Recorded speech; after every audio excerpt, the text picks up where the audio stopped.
2 ശമൂവേൽ 7-ാം അധ്യായം.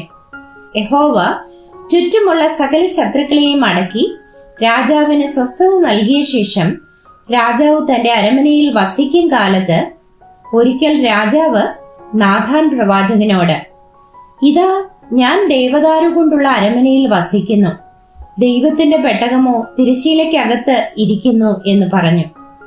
നാഥാൻ രാജാവിനോട്, നീ ചെന്ന് നിന്റെ മനസ്സിലുള്ളതൊക്കെയും ചെയ്തു കൊള്ളുക, യഹോവ നിന്നോട് കൂടെ ഉണ്ട് എന്ന് പറഞ്ഞു. എന്നാൽ അന്ന് രാത്രി യഹോവയുടെ അരുളപ്പാട് നാഥാൻ ഉണ്ടായതെന്തെന്നാൽ, എന്റെ ദാസനായ ദാവീദിനോട് നീ ചെന്ന് പറക, യഹോവ ഇപ്രകാരം അരുളി ചെയ്യുന്നു, ഞാൻ അധിവസിക്കേണ്ടതിന് നീ എനിക്കൊരു ആലയം പണിയുമോ? ഞാൻ ഇസ്രായേൽ മക്കളെ മിസ്രയീമിൽ നിന്ന് പുറപ്പെടുവിച്ച നാൾ മുതൽ ഇന്നുവരെയും ഞാൻ ഒരു ആലയത്തിൽ അധിവസിക്കാതെ കൂടാരത്തിലും നിവാസത്തിലുമല്ലോ സഞ്ചരിച്ചു വരുന്നത്. എന്റെ ജനമായ ഇസ്രായേലിനെ മേയ്പാൻ ഞാൻ കൽപ്പിച്ചാക്കിയ ഇസ്രായേൽ ഗോത്രങ്ങളിൽ ഒന്നിനോട് എനിക്ക് ദേവദാരു കൊണ്ട് ഒരു ആലയം പണിയാതിരിക്കുന്നത് എന്ത് എന്ന് എല്ലാ ഇസ്രായേൽ മക്കളോടും കൂടെ ഞാൻ സഞ്ചരിച്ചു വന്ന സ്ഥലങ്ങളിൽ എവിടെ വെച്ചെങ്കിലും ഒരു വാക്ക് കൽപ്പിച്ചിട്ടുണ്ടോ? ആകയാൽ നീ എന്റെ ദാസനായ ദാവീദിനോട് പറയേണ്ടത് എന്തെന്നാൽ, സൈന്യങ്ങളുടെ യഹോവ ഇപ്രകാരം അരുളി ചെയ്യുന്നു, എന്റെ ജനമായ ഇസ്രായേലിന്മേൽ പ്രഭുവായിരിക്കേണ്ടതിന് ഞാൻ നിന്നെ പുൽപ്പുറത്തു നിന്ന് ആടുകളെ നോക്കി നടക്കുമ്പോൾ തന്നെ എടുത്തു. നീ സഞ്ചരിച്ചു വന്ന എല്ലായിടത്തും ഞാൻ നിന്നോടുകൂടെ ഇരുന്ന് നിന്റെ സകല ശത്രുക്കളെയും നിന്റെ മുൻപിൽ നിന്ന് ഛേദിച്ചു കളഞ്ഞിരിക്കുന്നു. ഭൂമിയിലുള്ള മഹാന്മാരുടെ പേർ പോലെ ഞാൻ നിന്റെ പേർ വലുതാക്കും. ഞാൻ എന്റെ ജനമായ ഇസ്രായേലിന് ഒരു സ്ഥലം കൽപ്പിച്ചു കൊടുക്കുകയും അവർ സ്വന്തം സ്ഥലത്ത് പാർത്ത് അവിടെ നിന്ന് ഇളകാതിരിക്കത്തക്കവണ്ണം അവരെ നടുകയും ചെയ്യും. പണ്ടത്തെ പോലെയും എന്റെ ജനമായ ഇസ്രായേലിന് ഞാൻ ന്യായാധിപന്മാരെ കൽപ്പിച്ചാക്കിയ കാലത്തെ പോലെയും ഇനി ദുഷ്ടന്മാർ അവരെ പീഡിപ്പിക്കുകയില്ല. ഞാൻ നിന്റെ സകല ശത്രുക്കളെയും അടക്കി നിനക്ക് സ്വസ്ഥത നൽകും. അത്രയുമല്ല, യഹോവ നിനക്ക് ഒരു ഗൃഹമുണ്ടാക്കും എന്ന് യഹോവ നിന്നോട് അറിയിക്കുന്നു. നിന്റെ ഉദരത്തിൽ നിന്ന് പുറപ്പെടുവാനിരിക്കുന്ന സന്തതിയെ നിന്റെ ആയുഷ്കാലം തികഞ്ഞിട്ട് നിന്റെ പിതാക്കന്മാരോടുകൂടെ നീ നിദ്ര കൊള്ളുമ്പോൾ ഞാൻ നിനക്ക് പിന്തുടർച്ചയായി സ്ഥിരപ്പെടുത്തുകയും അവന്റെ രാജ്യത്വം ഉറപ്പാക്കുകയും ചെയ്യും. അവൻ എന്റെ നാമത്തിന് ഒരാലയം പണിയും. ഞാൻ അവന്റെ രാജ്യത്വത്തിന്റെ സിംഹാസനം എന്നേക്കും സ്ഥിരമാക്കും. ഞാൻ അവന് പിതാവും അവൻ എനിക്ക് പുത്രനുമായിരിക്കും.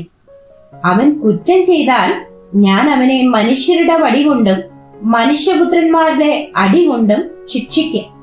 എങ്കിലും നിന്റെ മുൻപിൽ നിന്ന് ഞാൻ തള്ളിക്കളഞ്ഞ ശൗലിങ്കൽ നിന്ന് ഞാൻ എന്റെ ദയ നീക്കിയതുപോലെ അത് അവങ്കൽ നിന്ന് നീങ്ങിപ്പോകയില്ല. നിന്റെ ഗൃഹവും നിന്റെ രാജ്യത്വവും എന്റെ മുൻപാകെ എന്നേക്കും സ്ഥിരമായിരിക്കും. നിന്റെ സിംഹാസനവും എന്നേക്കും ഉറച്ചിരിക്കും. ഈ സകല വാക്കുകൾക്കും ദർശനത്തിനും ഒത്തവണ്ണം നാഥാൻ ദാവീദിനോട് സംസാരിച്ചു. അപ്പോൾ ദാവീദ് രാജാവ് അകത്ത് ചെന്ന് യഹോവയുടെ സന്നിധിയിൽ ഇരുന്ന് പറഞ്ഞതെന്തെന്നാൽ, കർത്താവായ യഹോവേ, നീ എന്നെ ഇത്രത്തോളം കൊണ്ടുവരുവാൻ ഞാൻ ആർ? എന്റെ ഗൃഹവും എന്തുള്ളൂ? കർത്താവായ യഹോവേ, ഇതും പോരാ എന്ന് നിനക്ക് തോന്നിയിട്ട് വരുവാനുള്ള ദീർഘകാലത്തേക്ക് അടിയന്റെ ഗൃഹത്തെക്കുറിച്ചും നീ അരുളി ചെയ്തിരിക്കുന്നു. കർത്താവായ യഹോവേ, ഇത് മനുഷ്യർക്ക് ഉപദേശമല്ലോ. ദാവീദ് ഇനി നിന്നോട് എന്ത് പറയേണ്ടു? കർത്താവായ യഹോവേ, നീ അടിയനെ അറിയുന്നു. നിന്റെ വചന നിമിത്തവും നിന്റെ പ്രസാദപ്രകാരവുമല്ലോ നീ ഈ വൻകാര്യം ഒക്കെയും ചെയ്ത് അടിയനെ അറിയിച്ചിരിക്കുന്നത്. അതുകൊണ്ട് കർത്താവായ യഹോവേ, നീ വലിയവനാകുന്നു. നിന്നെ പോലെ ഒരുത്തനുമില്ല. ഞങ്ങൾ സ്വന്തം ചെവി കൊണ്ട് കേട്ടതൊക്കെയും ഓർത്താൽ നീ അല്ലാതെ ഒരു ദൈവവുമില്ല. നിനക്ക് ജനമായി വീണ്ടെടുപ്പാനും നിനക്കൊരു നാമം സമ്പാദിപ്പാനും നീ ചെന്നിരിക്കുന്ന നിന്റെ ജനമായ ഇസ്രായേലിന് തുല്യമായി ഭൂമിയിൽ ഏതൊരു ജാതിയുള്ളൂ? ദൈവമേ, നീ മിസ്രയീമിൽ നിന്നും ജാതികളുടെയും അവരുടെ ദേവന്മാരുടെയും കൈവശത്തു നിന്നും നിനക്കായി വീണ്ടെടുത്തിരിക്കുന്ന നിന്റെ ജനം കാണുകെ. അവർക്ക് വേണ്ടി വൻ കാര്യവും അവരുടെ ദേശത്തിനു വേണ്ടി ഭയങ്കര കാര്യങ്ങളും പ്രവർത്തിച്ചുവല്ലോ. നിന്റെ ജനമായ ഇസ്രായേലിനെ നിനക്ക് എന്നേക്കും ജനമായിരിക്കാൻ നീ നിനക്കായി സ്ഥിരപ്പെടുത്തി.